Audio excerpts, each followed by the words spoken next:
Managing editor Gaurav Sawant is en route to Tawang. He will be reporting from Tawang by tonight. He joins me live from Arunachal Pradesh. As you can see, it's dark behind him. He's on his way to Tawang. He's in a forested area, so apologies if the line cuts out. But Gaurav, you've been in touch with the army in Arunachal Pradesh. What's the latest you're hearing from the ground? Shiv, the information we've been able to pick up indicates that tensions remain high, even though India and China have disengaged at the friction point here.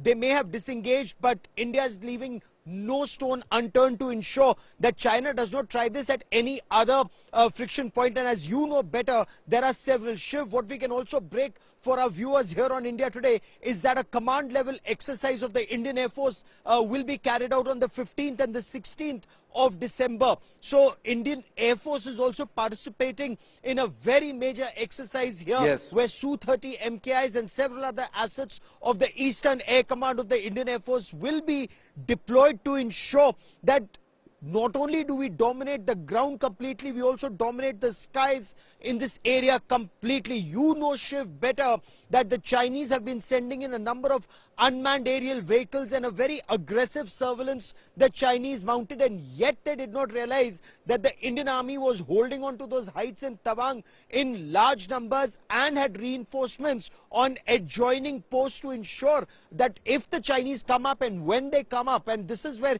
Indian intelligence and operational awareness was very, very essential and active, that they saw the Chinese build up, yes, over weeks. They saw the Chinese move up, and while the Chinese were moving up, the Indians, not only from the post but also from adjoining posts and adjoining locations, were able to roll down and ensure that the, yes, Chinese were pushed back, and the Chinese did not succeed. And reinforcements were able to climb from the Indian side also to dominate the area of friction completely. That dominance, Shiv, as you well know, it not only continues but is being intensified in the days and weeks ahead. Shiv, incidentally, there's also a reaction from the Western Theatre Command on the Chinese side, and the Chinese have also conceded that there was a situation, but because of disengagement, there is no friction right now, Shiv.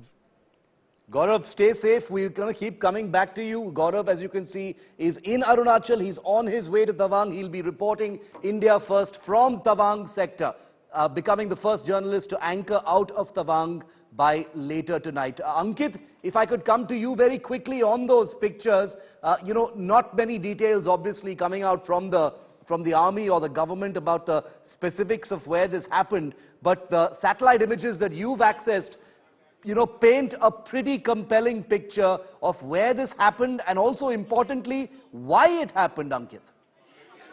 Well, Shiv, the under construction village north to the LAC could be pegged as the tipping point of this entire clash. You can see a new wide road that is leading towards the LAC. What we are reporting here is that back in June 2020, when the unfortunate incident in Galwan took place, we used these satellite images to show how PLA outnumbered the Indian Armed Forces in eastern Ladakh.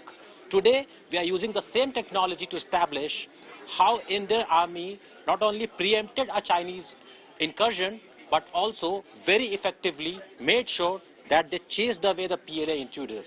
We can see in the satellite images there are multiple forward posts placed at very strategic locations. We can also see the 17,000 feet high peaks which China wanted to occupy for the purpose of a vantage point, because that gives a better view of the Tawang Valley. These images now confirm what we have been reporting through sources since yesterday, that it was a failed Chinese operation, but we have to remember what happened back in June. There was initial clashes reported in eastern Ladakh, then there was a sham de-escalation, and China used that de-escalation process to build up. We will have to see if that happens again in Arunachal. Okay, very interesting, and these pictures are most compelling. As you can see, it's a 17,000 foot high, you know, mountain feature that China was apparently keeping its eyes on. We're going to get a perspective from Geeta, our foreign affairs editor, in just a moment. But remember that right through the coverage of what happened in Tawang, you've been hearing this echo of Galwan in Ladakh.